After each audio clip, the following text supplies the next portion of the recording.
YouTube Ozzico and the Goat House is back after a wild week 4 in the NFL. Still got the Monday night game, which should be a great one. Raiders-Chargers, we'll have you covered throughout the whole game on our Twitter. Check that out. But I'm here to give you my takeaways, recap for the Sunday games of week 4, which again, there was quite a few crazy ones. We do this video every single Monday. If you're looking for the Thursday recap, that's already up. Goes up on Friday. We got weekly picks, score predictions, power rankings. We're adding rookie power rankings back this week, so I'm excited for that later on this week. So join us. Like, subscribe, turn notifications on. Make sure you follow that Twitter. A lot of updates, thoughts, news, link, description, comments for anything that you need.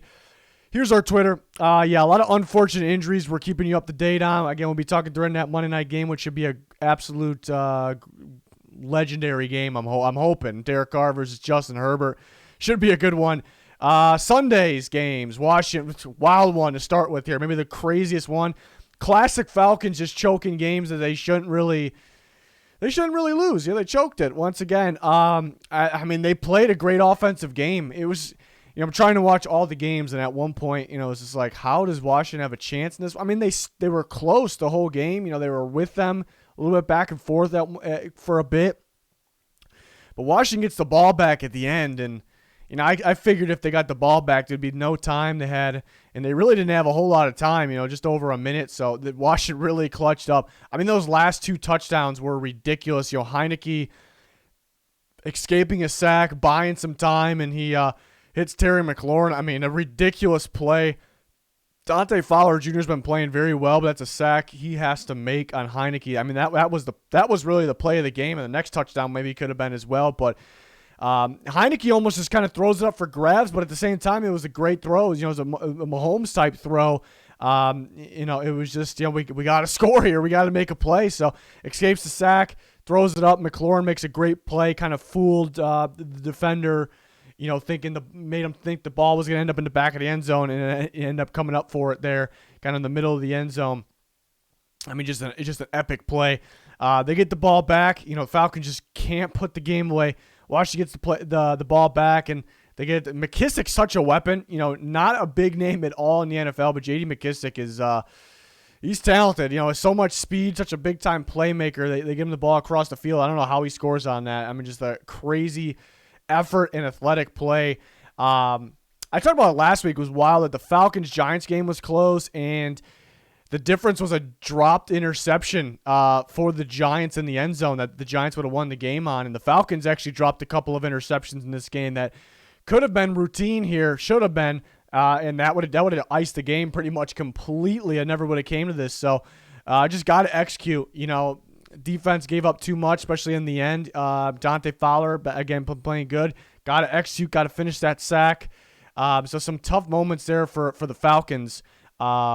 And you look at what they did, I think they scored 30 points on Washington. They're going to win that game, right? And they can't pull it through. I said it last week. Felt like it was odd that Cordero Patterson was the best weapon on the Falcons, and that's still it's like actually the case. And that's it's great for him. He scored 3 touchdowns. He's their best receiver and best running back at the moment. In general, is he their best receiver?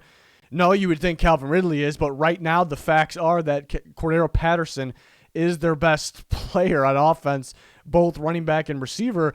Again, it's like a good thing this guy's playing great. He fits this offense, but it really can't happen. They got to somehow get more out of Ridley and Pitts here, which they're productive in a way, sure, but you just got to get more.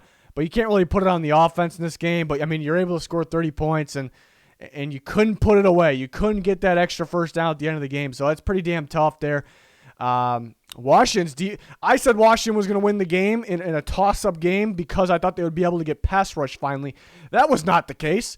I was right on who won the game, but it was just kind of way off there. I mean, I think a lot of people predicted the same thing. So it's just pretty wild that, how this game ended up being here. Still worried about Washington's defense. John Bostic goes down as well.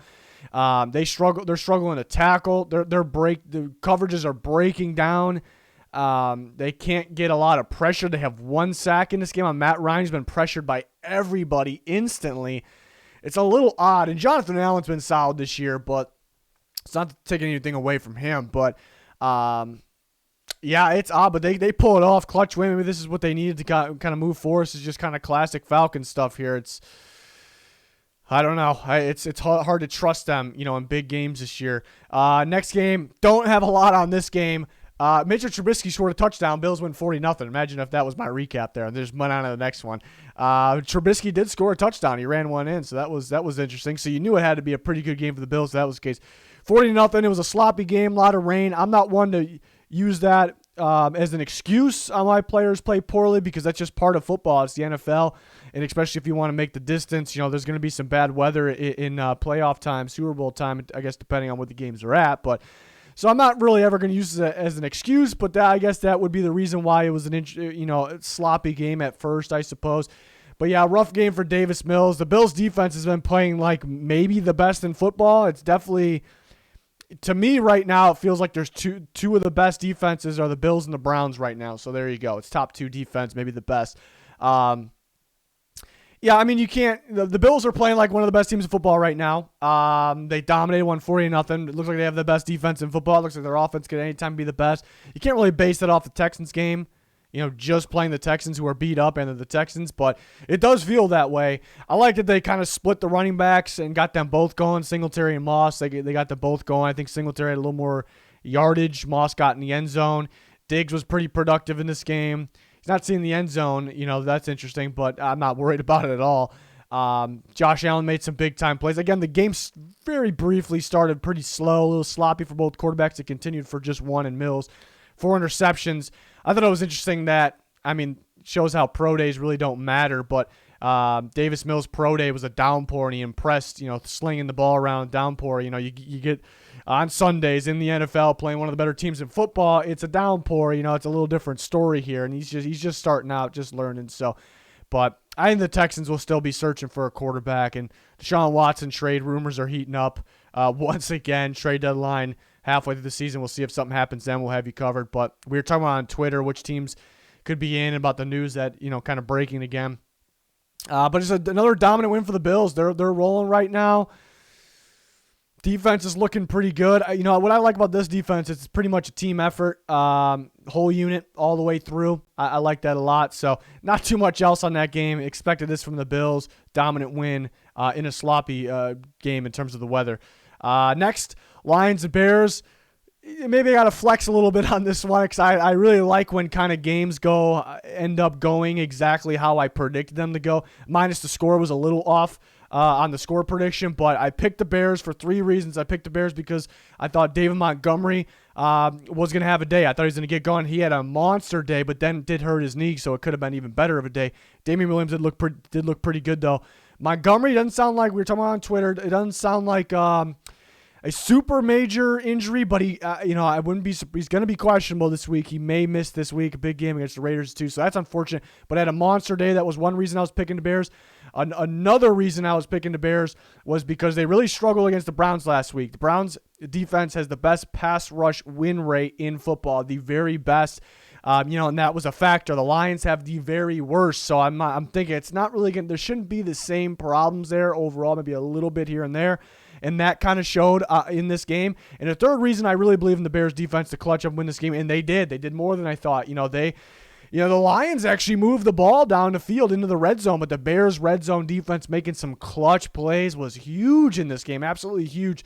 So the Bears' defense kind of made the right plays. So the game really kind of went how I expected for the most part. There was, Lions, again, they moved the ball a little better than I expected. Probably should have scored more than 14 points based on how they moved the ball. But again, the red zone struggles there, and the red zone clutch, how the Bears' red zone defense clutched up. There was one that Ragnow just snapped the ball when Goff was trying to make adjustments, and it was wild play, just ricocheted off Goff into the Bears' lap.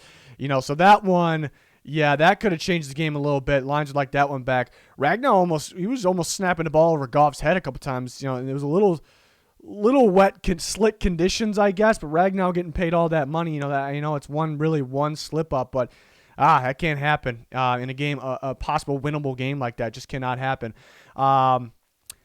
Yeah, to the Bears. Justin Fields, I like the way he was throwing the ball downfield. I really like the way not a whole lot. We don't get a big sample size here. He definitely did what he needed to do. He hit the plays downfield. Montgomery, was the main piece of this offense, and the defense mainly helped this team win. But so there was a smaller sample size from Fields, but I loved the way he was slinging the ball downfield. There were some tight windows. There were some sideline throws. These are the positives from Justin Fields that we saw at Ohio State. So it's good to see this. He can make those throws. Why Trevor Lawrence was the first pick. He can hit those tough sideline, tight window throws, put him on a rope, put him on a laser, a bullet, and he was able to do that. So that's great to see. That's what I was talking about last week. Last week Justin Fields had a rough outing, and people were kind of panicking, trying to figure out who to blame. And I was, what I said was he had a bad game. It was not a good game, and it was mainly reason why was because he was not really getting outside the pocket. He was holding the ball too long.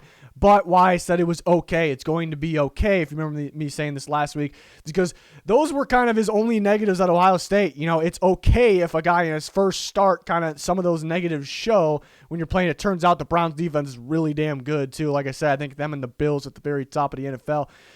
It's going to be okay. It was a bad game, but no panic. It's going to be okay. And then it would be a problem if we're starting to see some negatives that we didn't see at Ohio State. Oh, God, what is this now? Is the NFL too big for them? We did not see that. We go into this game, and we see some things that were part of the prospect evaluation from Justin Fields, that he can throw a beautiful downfield ball on a rope, some tight window throws on the sideline, and do what his team needs of him here. And there was some moments. The interception was tipped, but, it could be, you could avoid it being tipped, I suppose. But, nothing I'm really worried about there. It did lose the ball there, in the pocket. I think he recovered his own fumble. Did that against the Bengals. I mean, overall, it's a positive day. We've seen some positives here. What to expect from Justin Fields? He can make these throws. That's why he was a first-round pick. That's why the Bears traded up for him. A big test against the Raiders this week, but, it could be Andy Dalton. So we'll see what they decide. Don't love it. I actually hate the decision by Dan Campbell to not kick that field goal at the end. Yes, it's 4th and 1. Yes, you're knocking on the door, kind of in the red zone. You've had red zone struggles. You did not convert in 4th down earlier, but that's really not even it. You needed 10 points anyways. Kick the field goal. Go play defense. Your defense was starting to play a little better, maybe since the Montgomery injury. You were getting the ball back. Kick the field goal. Make it a 7-point game. Get the ball back. Then you have to score a touchdown. Don't force anything. That was a poor decision. It was a very poor decision by Dan Campbell, so I did not like that. They actually had a shot in this game. Not that I think they would have won at all, but that game kind of went how we thought it would go there. So that's what the Bears needed to win.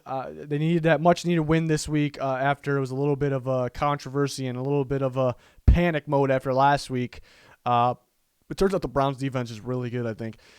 Panthers and Cowboys, a wild game, a little more score. It is a weird one here because there's a lot more scoring. The Cowboys scored 36 points in this game, and they didn't really pass the ball a whole lot. Dak played very well. He made the clutch throws that he needed to make. He ran when he needed to run. Very well played. I mean, he didn't light up the stat department, the passing yards department. And CeeDee Lamb was kind of non-existent, and and they still scored 36 points. Like, what do you make of that?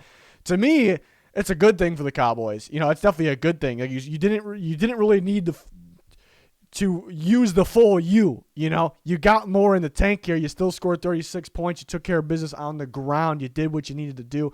So I love that for the Cowboys. Panthers defense, I've been hyping up because it's looked great. I still like the Panthers defense. I still like this defense. They slipped up a bit in this game though, but man, it's tough because there were some bright moments. Brian Burns won't show on the stat sheet. Love me some Brian Burns. He was all over the place, pass deflections, getting pressure, dropping back in coverage. He was all over the place. Panthers got a unique defense, unique alignments, unique blitzes, and they have the moment. I mean, they had a lot of moments, great moments throughout the year so far, early season here. The first 3 games, I should say. And they had some good moments in this game, but that's the problem with, like heavy blitz teams or like kind of the unique look teams. When you play the really good offenses that actually have some tape to game plan off of because it's been 3 weeks, they could game plan for, and then the really good quarterbacks can beat the blitz or check to maybe a run and understand what to change the play to. And that's exactly what we saw here with the Cowboys. Dak Prescott's very good in I don't think people realize how smart he is. I think that's where people don't give him the credit. He is a very smart quarterback adjusting at the line. That is without a doubt, what he is, and people don't give him that credit. And I think that's what happened here. The coaching staff, it turns out the Cowboys coaching staff, it really shouldn't be that much of a surprise. McCarthy won a Super Bowl, but they're very good at game planning. Dak's very good at adjusting and on the fly, knowing what to do. And that's kind of what beat the Panthers defense. Panthers defense did have some good moments still. And again, I'm not really worried about them, but how much they gave up on the ground was a little concerning. So I'll be worried about them in certain matchups. Smart quarterbacks, good quarterbacks against the blitz that can kind of game plan for that. And now some really, teams that could kind of keep you on their toes, make you worry about the deep ball, and then can run the ball and throw you off that way. So, another reason, I think the Cowboys did score some points here. Maybe we don't have to put it all on the Panthers defense. Is there was 2 interceptions by my guy, Trevon Diggs. I'm pumped about Trevon Diggs. He's playing like the best corner in football right now. Insane. He's got an interception, at least one interception in every single game. He's an absolute playmaker and kind of a lockdown guy at the same time. Just a natural. So it's great to see. But 2 interceptions did lead to points to the Cowboys. So that's not all on the Panthers defense, all 36 points. But so again, I still love the way they play. They're unique. A lot of guys in that defense flying around the ball that I really like. But there's going to be some matchups that you wonder, can this team do what the Cowboys did? Can this quarterback make adjustments and play against the blitz like the Cowboys, like Dak did? So that's kind of what you wonder. This is a very tight game early on, a little bit back and forth. The Panthers had a lead. Darnold was playing well, very well, very early, running extremely well. Overall, Sam Darnold had 4 touchdowns this game. DJ Moore's a stud. We knew that. And it's a weird game because the final score, some people may say, I don't like, I say this all the time. I don't like the term garbage time. It's part of the game, but I'm saying what people may say, Panthers kind of made it a little closer because of garbage time. And there's probably a group of people saying this game was close for a chunk of time here. Maybe it was closer than the final score was. Darnold did have 2 picks, which resulted in points for the Cowboys. So that was tough. I do think there were just really good plays by Diggs. But that's kind of the Darnold, he's kind of got that now, but there's more Darnold. He get that explosive playability, that running playability, but then he kind of hurt you with those interceptions. But Randy Gregory had a monster game. I think he totaled 2 sacks. They're without DeMarcus Lawrence. Of course, the Panthers are without guys like Christian McCaffrey, J.C. Horn, and the Cowboys are without La'el Collins as well. But we're just kind of seeing how explosive the Cowboys are. I picked them to go to the NFC Championship last year. And they weren't close, and it was just, Dak got hurt. I think that's really what it is, and I don't know if they would have made it there, but they definitely could have competed. And now we see a healthy Dak on this Cowboys team. It's pretty damn dangerous. Now the defense is picking it up a little bit. The Panthers were able to find some open holes in the defense early, but the Cowboys defense, they really changed some things in the second half and clutched up. Trevon Diggs making big plays. Gregory, I think Parsons got a sack as well. Cowboys are good. The best thing about the offense, they keep you on your toes. You got to worry about you got to respect it. Defense have to respect it. You gotta worry. They stretch the field out in multiple ways. Horizontally and vertically. They stretch the field. You got to worry about so many different things. And Zeke had a monster game. Pollard had a pretty good game. A lot of, insane average in yards on the ground. Cowboys impressive, very very impressive right now. See if they keep rolling. It's just about staying healthy, and it's crazy because they're not even 100% healthy right now. Well, La'el Collins is suspension, so I guess that's on a health situation. But you get the point. Panthers are just their first loss. Still a pretty solid team here. Colts and Dolphins, another game that it kind of went how I predicted. So I, happy about that, I suppose. I predicted the Colts to be able to win on the ground. Jonathan Taylor had a day on the ground. The Dolphins, it's a weird team. It's a good defense because they're very good stopping the pass. They weren't that great in this game, but they're very good stopping the pass, and they make plays. But they kind of rely, and by plays I mean they create turnovers. But they do kind of rely on creating those turnovers, and they can't stop the run. And that's why I picked the Colts. Taylor had a successful day, even without Quentin Nelson. It was mainly, I credit the offensive line. It was mainly the offensive line just creating. They were creating some big holes there, even without Quentin Nelson. Taylor didn't get enough carries, though. I was surprised Marlon Mack played, and he actually wasn't getting much. But so you do credit Taylor on hitting the hole and making the plays there. But Taylor didn't get the ball enough, so that I thought that was odd. They threw the ball all right. They got the job done here, 27-17. But I thought they could have ran more and had even more success. Wentz had an interesting game. And it was the first time, actually, I'm trying to think of the exact stat. I believe it was passing touchdown, rushing touchdown, no turnover. First time he did that since 2019, which is not good. That's the first time you did that, but it's good that we're headed on the right track. He made some tight window throws, actually somewhat down the field, not like deep ball, but which I liked. But there was some, not a whole lot, but there was some layup passes, simple, that he missed, that if he made, the Colts would have won by a lot more. So we got to hit those ones. But yeah, I wish they would have ran the ball a little more. It would have been, a little more comfortable, but they definitely got the job done here. They got in there, did what they needed to do. Overall, a good game. Defense buckled down when they needed to. They created some problems for Brissett. I mean, it's the same old problems with the Dolphins offense. There's not enough explosiveness on the offense. Yes, they're on their second string quarterback, so that's a legitimate excuse, but the offensive line isn't too good. There's just no running game. Things we already knew, and having good receivers, talented receivers, is not really showing up right now. Maybe it will with Tua. The Deshaun Watson rumor starting to heat up. Who knows where he'll go? But yeah, so I don't know. It's offense is kind of bland right now. But again, they're under the backup quarterback, and they can't stop the run. So that's kind of the story of this game here. Trying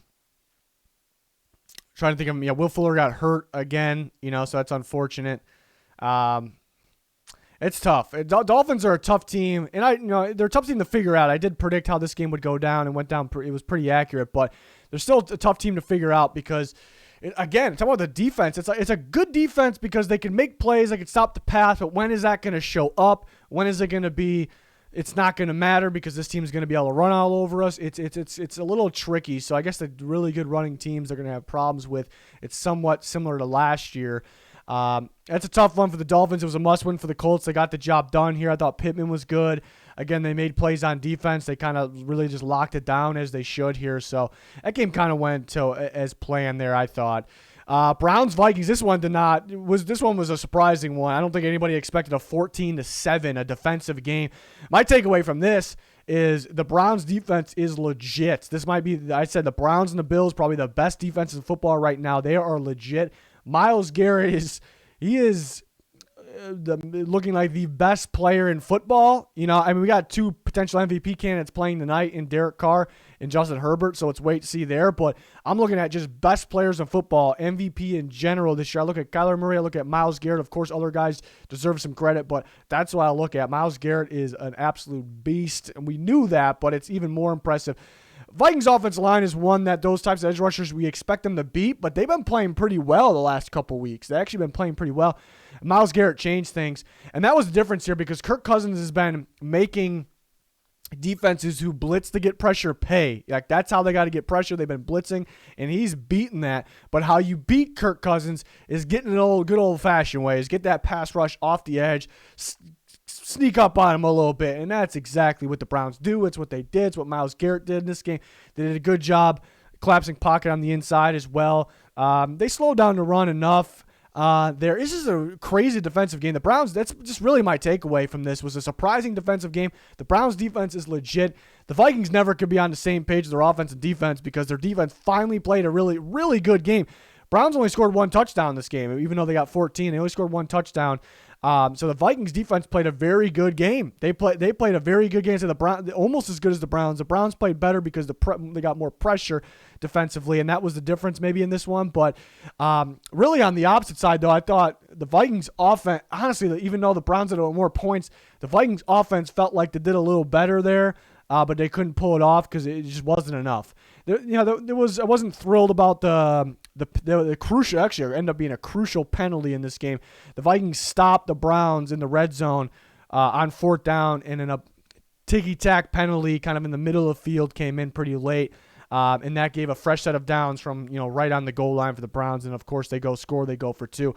So that was a game-changing moment. At the end of the day, the Browns it was a defensive game, and who won the game? The Browns' defense was the best thing in this game. Myles Garrett specifically was the best thing, and that's what won the game. The Vikings got to do more offensively, and they've been doing plenty this year. That's the crazy thing. They've been doing plenty.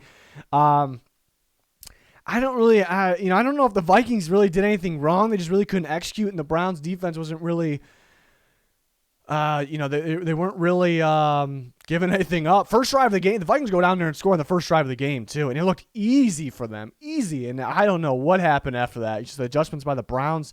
So it was just surprising the Vikings couldn't really do anything, couldn't really do much else, after that. So, yeah.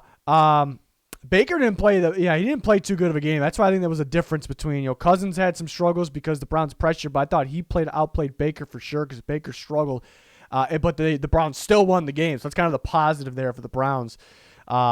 Surprising defensive game. Browns defense legit. That's my takeaway from that. Wild game here. Giants and the Saints overtime. Giants comeback win in the fourth quarter. Force overtime, win the game. Saquon Barkley clutches up. See the monster that he is. What do you have? 127 top of my head. I think it was actually that. Scrimmage yards, somewhere around there, give or take. Monster game in the end there. Really picked up. Daniel Jones had over 400 passing yards. And he's been bad over his early career. We know that, but he's actually been sneaky good on the deep balls, even last year. And that kind of showed in this game. What a comeback that was. Defense kind of clamped up a little bit. Saints are moving the ball most of this game, but they clamped up towards the end. The Giants got going, and, they had the momentum. They get the ball in overtime, but you still think the Saints defense should be able to stop Daniel Jones and company, and they can't really pull it off there. The Giants are a team, they were very close to winning the last two games, and they're very close to losing this one too, but they're going to put up a fight against anybody. That's my takeaway from the Giants. They're going to put up a fight against anybody. My takeaway, I talk about Barkley. That's my takeaway as well. Daniel Jones played lights out, played very good. You see the deep ball's good. I'd say what's hold up a bit, though, because I do see some fans kind of getting hyped off one. It's definitely, you deserve to get hype off a game like this, but let's see more from Daniel Jones before, he's our guy. That's the guy for the long run. We definitely got to see more here, but that's a big time game there. They got Kadarius Toney going. That's great because kind of starting to worry about that. We got, unfortunate that it took some injuries to get him going. That's a little unfortunate, but they got him going there. And that was a problem for the Saints. Maybe teams are going to see that on film. It's not too many Kadarius Toneys out there, but getting a shifty guy like that, the ball underneath, and there was some bad whiffs on tackles from the Saints, which was surprising there as the game went on. So maybe that's something that teams will look at on film. That is a big-time Giants win, a must-win, a clutch win. Again, defense clamped up when the time was right. Daniel Jones clutched up when the time was right. Saquon Barkley, the receivers, everybody did. I got Kyle Rudolph going. That's a clutch, big-time win, good comeback. On to the Saints. The Saints, I really don't know. I don't really know how to evaluate the Saints off this. It's a little tricky. It's very tricky, actually. It's a tough team to figure out this year. This might be the toughest team to figure out. It's only been 4 weeks.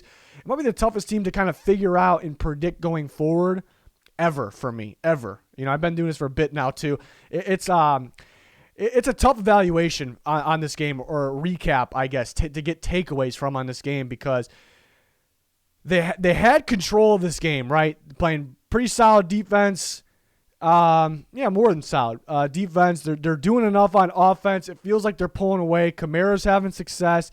Jameis, they're being a little careful with, but he's having success throwing the ball. Pretty efficient, pretty accurate, not missing too many throws, getting some yards here. I mentioned Kamara, right? Kamara was getting some good gains. Right off the second half, they hit a deep shot to Callaway. That looked pretty.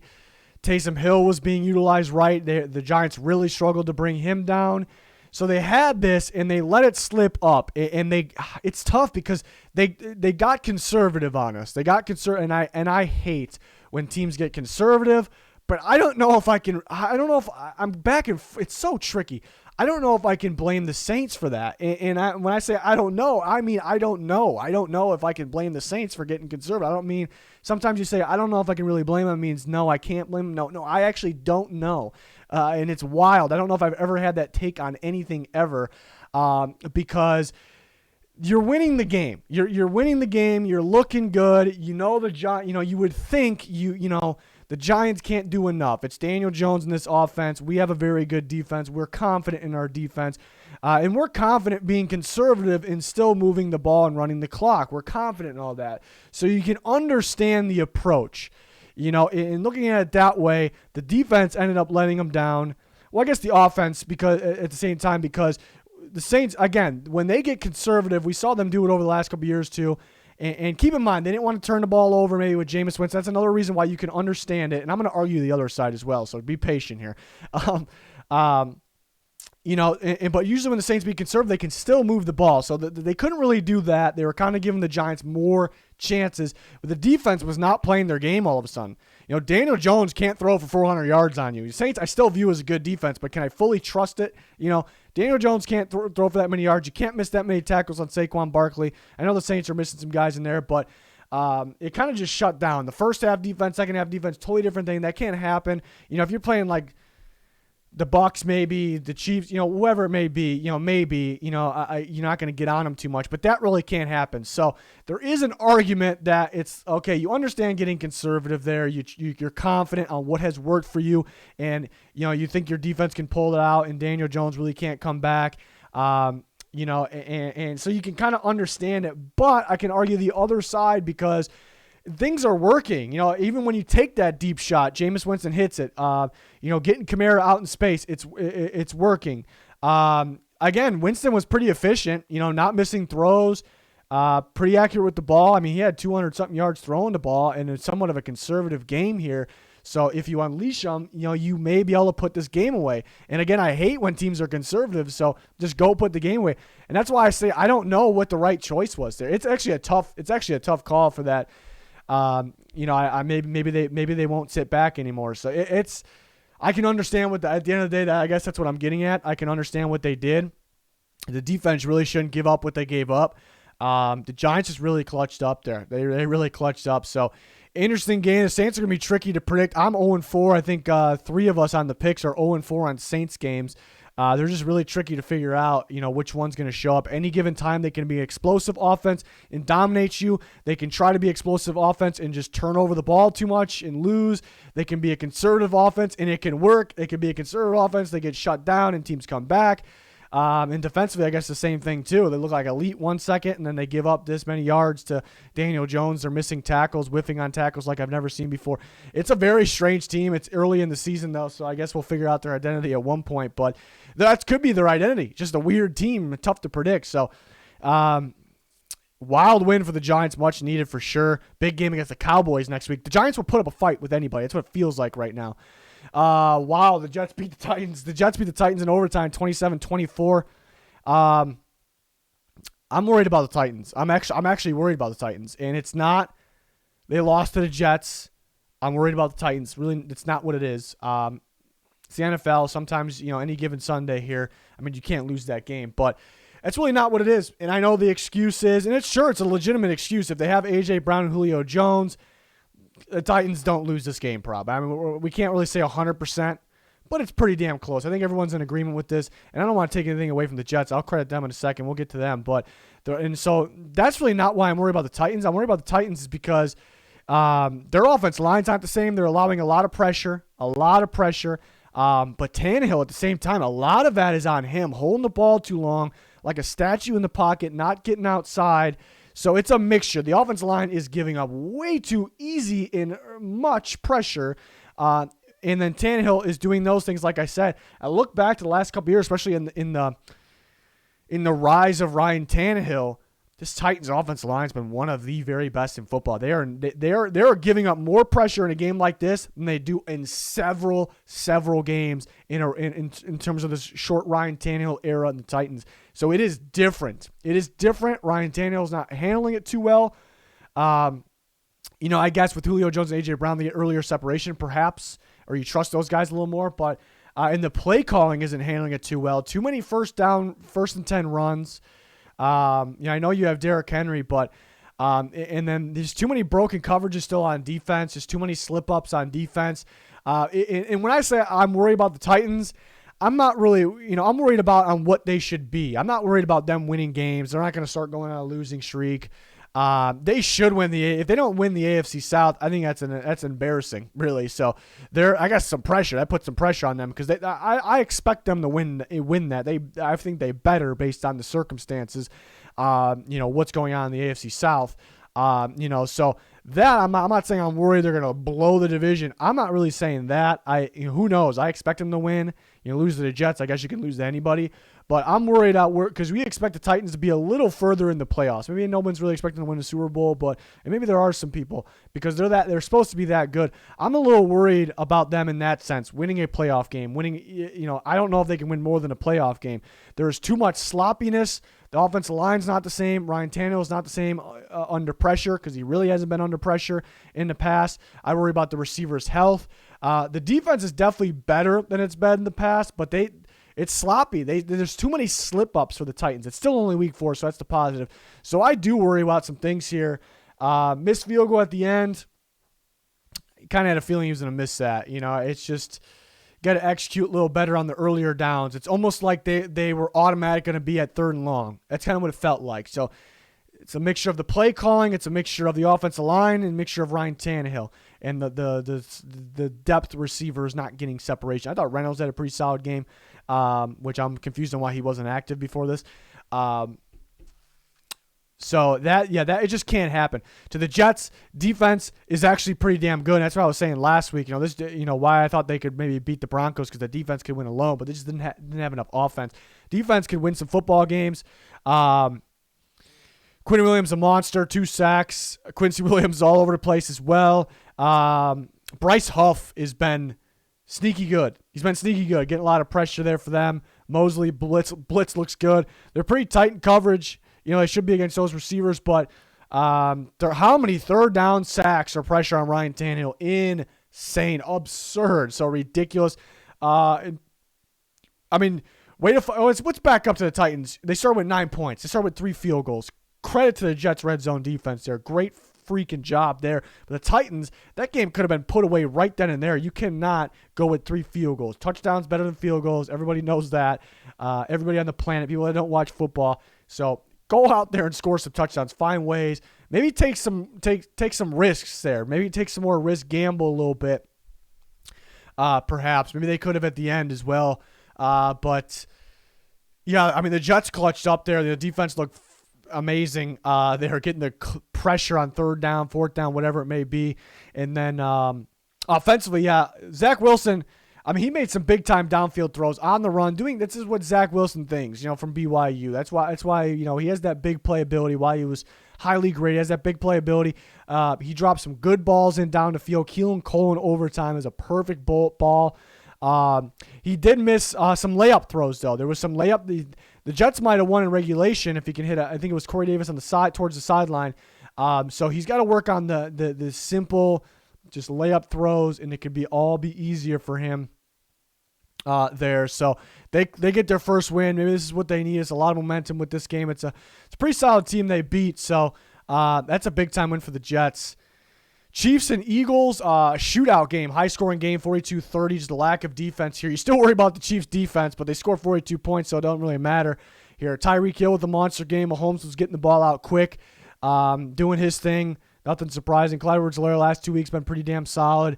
They'll get Josh Gordon going eventually as well. Defense you still worry about, though. Defense giving up too many easy plays here. It's wild, though, in this game, because my takeaway is, the Eagles scored plenty of points to win. They scored 30 points, but I just talked about the last game. Touchdowns are better than field goals. Too many field goals here. They missed out on some, some opportunities, some execution. They didn't execute in certain situations, and that led to missing out on opportunities. It's hard to blame the offense, again, because you scored 30 points. When you go play the Chiefs, though, you shouldn't be expecting to give up 42 points, though. So defense is definitely mainly at fault. I don't want to get anybody wrong idea here, but there was some moments where they could have scored instead of some key pressure on Hurts, and Hurts still struggles under pressure against the blitz. Maybe missed a throw he should hit, or panicked a little bit too early, and that resulted in a field goal coming up. Miles Sanders couldn't get going. You should be able to get going against the Chiefs. I saw some hesitation runs from him. I wasn't a big Miles Sanders guy, if you guys remember, coming out of Penn State, very talented, but because I saw some of those things, and I was kind of feeling I was right last few years. He wasn't used overly that much, didn't really do a whole bunch, had some big chunk plays here and there, but it's kind of was right where my evaluation was. And to start the year this year, he looked pretty good. Okay, he might work in his offense, but now we are starting to see why maybe he's only getting limited carries, just too much hesitation. Again, he has all the talent in the world to figure it out, so we'll see if he does. But offense overall, they made some plays. They made big plays as they should against the Chiefs defense. You got to execute, get in the end zone, and you could have won the game there. But the defense, and the Eagles are one of those teams that really lied to us in week 1. I know it was the Falcons, but the defense looked like a great defense. Jalen Hurts looked like a great quarterback. Miles Sanders looked like a great running back. Looked like they could fully execute. And I don't know, and Chiefs got maybe the worst defense in football too at the same time. So I don't know. It's a tough team to fully trust. Not a lot of pressure. I know Mahomes getting the ball out pretty quick. Separation too early. But yeah, they do look like they missed Brandon Graham there, the Eagles, that is. But he scored 30 points, but it's not enough against the Chiefs. Cardinals, really fun to watch right now. Look at the best team in football. They beat the team that was being called the best team in football in the LA Rams. Division rival game, huge game to stay unbeaten, huge game to go to the top of the NFC West in Los Angeles, in the Rams' home. The Cardinals, not only do they go out there and win the game, they go out there and dominate the game. This was Kyler Murray's best game, in my opinion. Maybe an uncommon take, the Max Williams touchdown, the pass by Kyler Murray, that, and I say uncommon because he had more like wow plays with him scrambling around. To me, that was his best throw of the year. That's a very tough throw. You got to have the certain height. It's got to drop right in the bucket. It's kind of in traffic. Nobody was really super tight with him, but that's a harder throw than it looks. That was probably my favorite throw on the year, even though that's probably an uncommon take. But we know about his athletic ability, what he can do. And I said he would need to run a little more in this game because the Rams will cover a little better than other teams, and I think we saw that. I said that they would probably cut Kyler Murray's time to throw down a little bit because their pressure and their coverage ability. And you really notice it, but I think they did. And then Kyler Murray, that's why it was a better game because guys were a little more tightly covered. Still guys were getting open, and he was at the run a little more. I thought that was the key. There in crucial moment. Maybe not. Maybe I don't know the totals of how many times he ran on top of my head, but maybe he actually didn't run more times. But I thought it was in crucial moments and to clutch about make big plays. So that was an MVP Kyler Murray performance. I said I think the best player, and we got to see Herbert and Derek Carr tonight, who are in the conversation. I think the best players in all of football right now, and other guys deserve credit. But I think Kyler Murray and Myles Garrett feel like the best players in football right now. So this was a big time game for him. They were able to do whatever they want. It was a great. You got to give Kingsbury some credit too. I mean, he's lined it up where he's got the right players to do so, and those players are executing to do so. Offensive line's executing. Edmonds and Connor, they both look good. They get them going. They're using them very well. They can do whatever they want right now. They can throw the ball downfield. They can have Kyler Murray run. They can have him scramble. They can throw the ball to the sideline. They can throw the ball underneath. They can run the ball up the middle. They can run the ball, everything. I don't need to go through all of it. They can do whatever they want, and they really got defenses guessing. Defense is a guessing game. There's too many offenses. There's too many play callers that eliminate that and keep things predictable. Keep it a guessing game. It's exactly what Cliff Kingsbury, Kyler Murray, and company are doing right now. That's why they're so good right now. And teams will start to, more film. They're gonna come up with the game plan for them. Easier said than done for that game plan to actually execute though. So we'll see how that looks. What teams try to come up with. Curious. It's very tough to stop, and we saw that. They had the Rams defense all over the place. Okay, we got to worry about the downfield ball. They started to pull guys outside. They were not really spying Kyler Murray because I don't know if there's a guy quick enough to spy Kyler Murray. Is there one in the NFL? I guess a question. So you kind of got to keep guys outside to try to contain them a little bit. And that was kind of the plan at one point. We're like, all right, hey, we're going to run the ball right up the middle. And it's just wide open. So great adjustments to Cardinals. I mean, it was a dominant game. It really wasn't even close.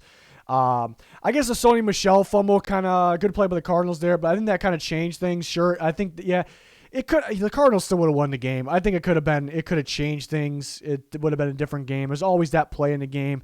Rams could have been closer, the momentum swing there, but Cardinals had some control of that game. It's not like it would have flipped completely, but that was a big moment, was my point.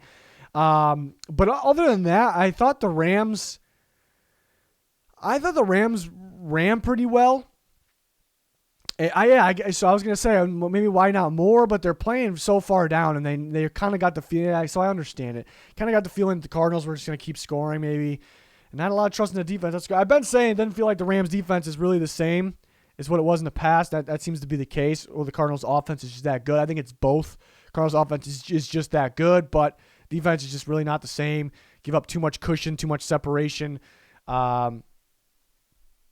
This is really what it is.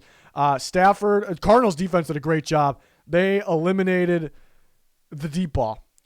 And it was, the Rams were just like the Cardinals, how I just explained the Cardinals. The Rams make teams fear that deep ball where they can, and this is where I'm going to rip the Rams actually, where they stretch the field, and you can take advantage of stretching the field by getting the ball underneath because you're worried about the deep ball so much. And there was an understandable, I just talked about that, understandable thing why they couldn't run the ball anymore maybe. But they stretched the field. The Cardinals' pure game plan was to take away the deep ball. They did an excellent job on that. Get the ball underneath. You have Robert Woods, a guy like Robert Woods. Get the ball. I mean, you got a couple of Tutu Atwell could be used, I guess, for the future for that situation. But get the ball underneath. You have the field stretched. You have this team game planning. I don't think they did enough of that. Maybe when it was too late. I think there's actually looking at the first 3 weeks, it looked great. Stafford Cooper Kupp connection looked great, and it is great. But now it's at the point where look at somebody else other than Cooper Kupp. My God, it's kind of where we're at here. That's actually my takeaway this game. You stretch the field. You got teams scared of the deep ball. Some teams will be able to take it away or limit it. The Cardinals, good job to them. Get the ball underneath. Get the ball to somebody else. As I'm talking, I'm realizing that's what happened in this game. So, good news is a pretty easy fix, I suppose. But yeah, that's not good. They got dominated in this game. That's a great win for the Cardinals there. Hey, maybe the game plan's out for the Rams here. So we'll see. What they got going forward. That's a tough loss. That's not a good loss for them right there. Seahawks and Niners, 28-21. I got a Seahawks score prediction, right? I predicted them to score 28, but I thought the Niners would win the game. A little less scoring than expected. Garoppolo did go down. Did that affect it? I guess a question. Trey Lance struggled a little bit. I know he got thrown into the situation. It's a defense that teams have had success against, though. It's some similarities of what we saw that were negatives in preseason. Trey Lance is looking like he's trying to whip the ball as hard as he can. He's pretty far off target on some easy throws. So that's it's kind of a lose-lose result here for the 49ers because Garoppolo got hurt. Is that why you lost? They could have done more, I think, offensively with Garoppolo. So that's kind of the excuse, but then it's like the guy we just traded out. And again, I don't really have any takeaways. By takeaways, I mean statements for the future on Trey Lance because he got thrown into one game here. You definitely cannot make assumptions off that. But I'm just saying within this game, it's kind of, okay, we lost because maybe Garoppolo got hurt. I think we'd done a little better by him. But it's not really, it doesn't really sit well with you. That's still more of a negative because Trey Lance guy, we picked third overall. It's a lot of pressure getting thrown in there. Again, there's legitimate excuses. But overall, it's a negative thing here is what I'm getting to. So that's tough. More injuries, it felt like, for the 49ers within this game. It's not really good for them right now. Trey Lance going to start next week against the red-hot Cardinals. Somebody's going to surprise the Cardinals. Could be them. But Seahawks, this is really the story of this game. I like that they got going second half offensively. Offense has been mainly in the first half of the team, so they figured some things out.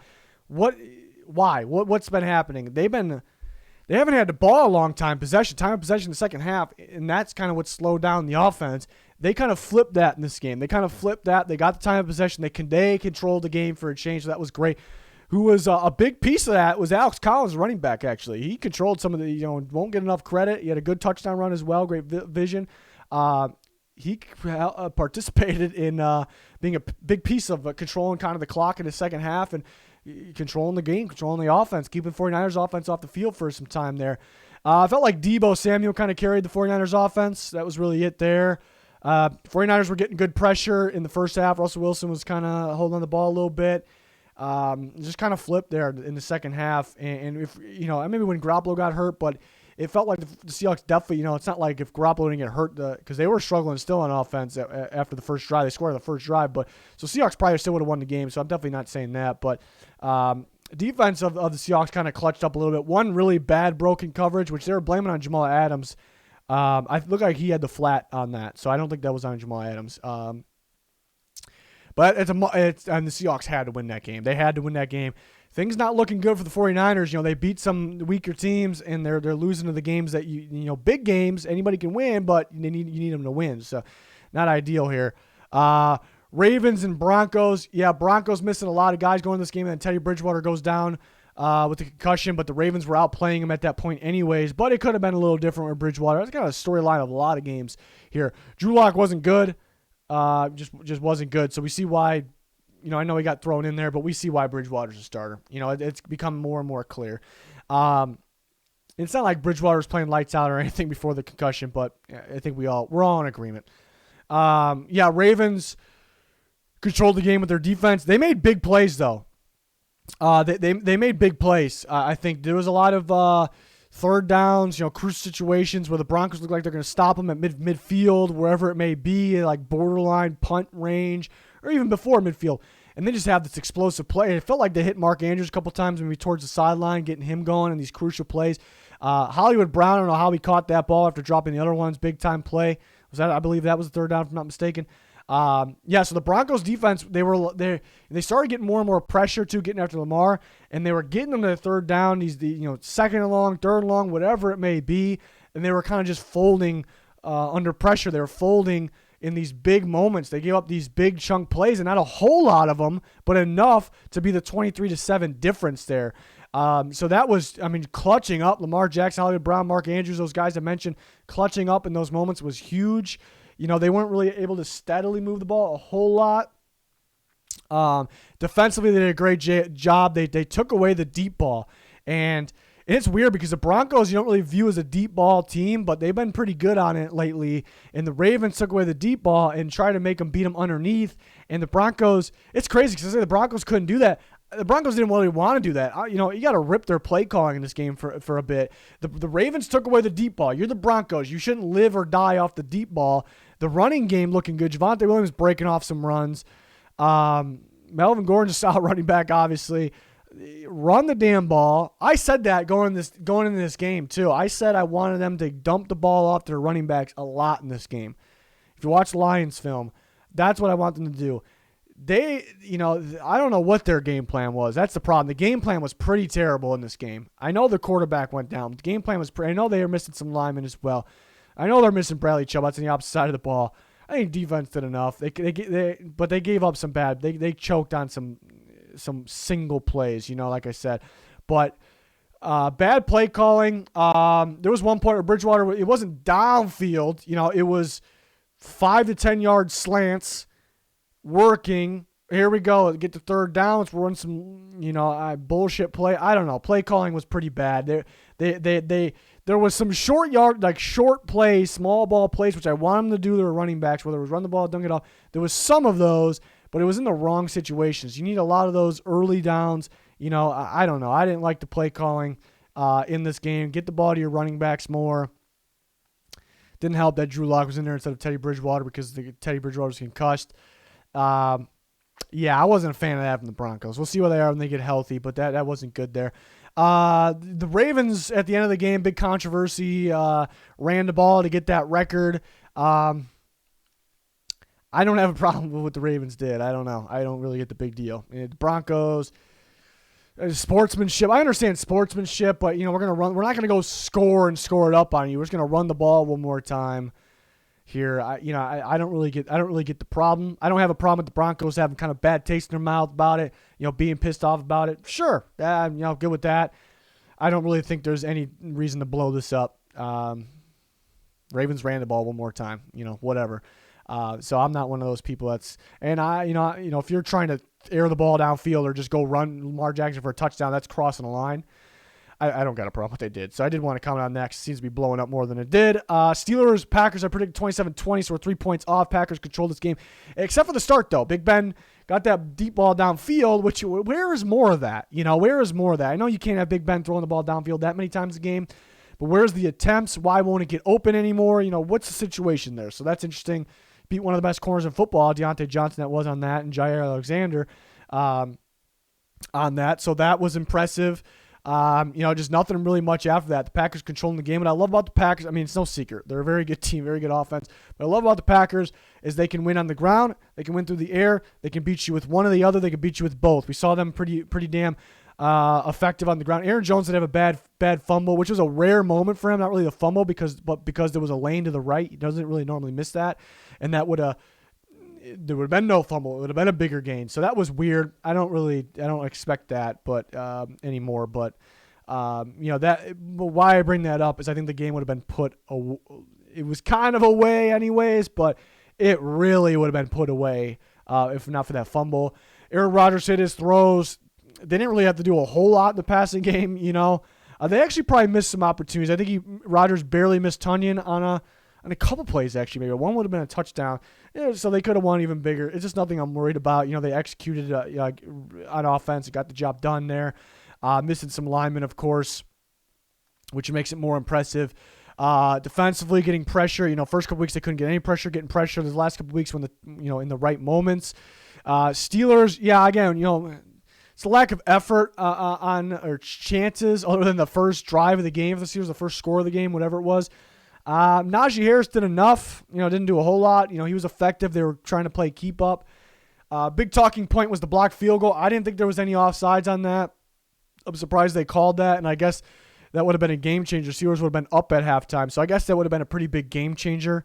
If I had to predict, I would predict the Packers would still win the game if that counted. But it was a pretty good, big moment. I think a bad call. It reminded me, I'm like, that happened last. It was weird because I watched that. I'm like, that happened last year too, and I was like thinking, I feel like it was a Titans game in the snow. There's a lot of snow. I'm like, that was the Packers game. It was the Packers game again. Same thing happened. So I thought that was weird. But then it was a bad call that was Rodgers got tripped, like blatant tripping, and they threw the flag and they picked it up. That was weird. They picked that up. So that was a bad call on the other end. Packers were knocking on the door there. I do think the blocked field goal, because it was a touchdown, was a little more significant. But, yeah, there's a lot of talk about that I saw on Twitter. But, yeah, the Packers controlled this game. A lot of fourth down moments, third and fourth down. A couple fourth downs, again, last week, too, where you throw the ball behind. Not only do you throw the ball short of the sticks, throw the ball behind the line of scrimmage. Questionable there. For the Steelers, is that Big Ben? Is it the play call? So I don't know, some questionable moments here. Anything else that I want to bring up? Yeah, Stokes had an interception at the end of the game. First glance, you watch that game. Okay, Big Ben threw it right to him. He did. Bad throw by Big Ben. He threw it right to him. But I love that interception by Eric Stokes. I love that interception. Sometimes there's just one play. I become higher on a guy from one play. It's not an overreaction. It's one big time play, one little thing I see. I like that play from Eric Stokes. That's cover 2 right there. Cover 2 corner sits himself in the flat, which is that 7 yards is how deep you should be downfield, roughly in that range. That's how deep you should be. So you kind of have the underneath basically on the outside. Anything that comes in your zone, you pick up. And what Eric Stokes did was he realized nobody was in his zone yet. Nobody's in his zone yet. You got to keep watching. I'm going to stick on this outside receiver because I'm reading the quarterback. I'm able to keep my eyes on the quarterback, which is hard to do. And he's looking at this guy. He's going to throw it. I'm not really worried about my underneath zone right now because nobody's there. I'm going to stick on this guy, and he makes a play, gets the interception. That stands out to me. There's a lot of veteran corners that really can't do that, even though it looked like it's not really the interception part. I think most people look at it just like, that was an easy interception. Yeah, it was. But he put himself in that situation. So there's corners that just want to, hey, my guy's running past my zone. I'm going to sit my ass in the zone. I'm going to sit here and watch because it's too tricky for them to kind of read the quarterback, the guy that's leaving your zone and your zone to see if anybody kind of sneaks in there at the same time. You can't really – I don't know if you can really coach that. You can kind of assist a guy in trying to be able to develop that, but to try to get him to do that But so that actually stood out to me. I think, I always notice some random things, but most people may just like, here's a free interception. But I look at it more than that. So Eric Stokes is pretty promising, which my pre-draft valuation was I thought he was pretty good in cover 2, actually. I thought he was pretty good underneath and kind of sticking tight on guys. So it actually follows through. But for him to be able to be that smart about it and be able to kind of multitask, rookie year, against a Hall of Fame quarterback and Deontay Johnson, I believe was the receiver, pretty damn impressive there. Pretty damn impressive. Bucks Patriots is a little bit of a boring game. Too much talk about Tom Brady. I kind of thought that would happen. Tom Brady, ex-Patriot, Bill Belichick's son, his stupid faces. That's pretty much, which were pretty hilarious. But it was hilarious that the camera was zoomed in on him all night. I don't know. But other than that, it was kind of a boring game, defensive game. I thought Mac Jones was very smooth, very relaxed. He was like a veteran quarterback. But every single week we say that, but every single week we're wanting more shots. I know it was a downpour in this game, but really no excuses. It's football, and it's not an excuse for Mac Jones because he played well. We just want more out of this play calling, more chances. Oddly enough, they've been pretty little conservative. The pace, but not all the time. It's kind of drop back throw. Like, that's not conservative when they go quick like that, but take some more shots. Gamble a little bit more at Mac Jones. He's playing pretty damn well, So it's kind of like we're left saying the same things every week. I don't have much on this game. It's a defensive game. Vita Vea is an absolute monster. It's probably the best nose tackle in football. We've been seeing that. Joe Tryon Shoyinka, I keep forgetting that, had a pretty good game. Sherman, see him out there right away, is pretty cool. More defensive back injuries, secondary injuries in the secondary for the Bucs. Now Carlton Davis, who's their best corner, so they're without their 3 starting corners, which they value the slot corner, who's Sean Murphy-Bunting, got hurt week 1, and Jamel Dean, who's injured as well. Antoine Winfield also was evaluated for concussion. We'll see how he is. That's pretty damn tough. That's pretty damn tough for them. But they still held their own defensively at the end of the day here. Offensively, it was kind of hit or miss. There was some drop balls. Again, it was a downpour, but the NFL receiver got to catch the ball. Mike Evans dropped the ball early, ended up missing a field goal. Antonio Brown dropped a touchdown to kind of put the game away, it felt like, for sure. They ended up winning the game anyways. Leonard Fournette had a big game. I thought he had a really good game. That was key there. Patriots, it's a hard game to evaluate, too. I mean, pretty good defensive game. Took away the pass for the most part. They moved the ball on offense. Myers dropped a couple balls, too. Again, keep going back. It's probably because of the downpour, but you got to catch the ball. I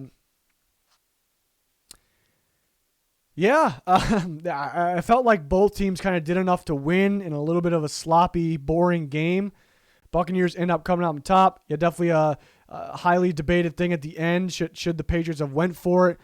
I thought it was a tough call. I probably would have went. I'm always a guy. Don't rely on kickers. Don't trust kickers, even if you got a good one, especially with the circumstances there. So I probably would have went, but it's kind of understandable. But it kind of goes back to the Patriots don't really gamble much right now, which is odd. There's some conservative to their play calling, which is a little odd. They got a plan, though. They got a plan. So that's kind of my takeaways. What would have happened if they would have went for it? Ball was tipped on third down. It's a Levante David tip on that third down. Huge. Absolutely huge there. Because that was going to be complete. That was going to be complete.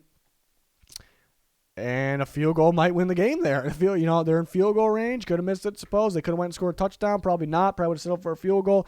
I think he probably would have made it then if it was that much closer, because you would have had a fresh set of downs and more plays as well. So that Levante David pass deflection on that third down before that missed field goal, huge. Absolutely huge. It's really what I got for that game. Let me know your guys' thoughts. What stood out this week? We're always talking on Twitter, live updates on Twitter. You guys vote for players of the week, offense, defense. I usually put that out on Monday night, when it feels like the Monday night game is almost over. Fan voted picks on there. A lot going on in there. You make sure you check out that Twitter link in the comments. It'd be much appreciated if you can help us out. Almost at 10K. Appreciate the support. And we're getting up there on here with our subscribers. So once again, appreciate the support. Like, subscribe, turn notifications on. A lot of content and a lot more to come. Rookie Power Ranking coming back soon.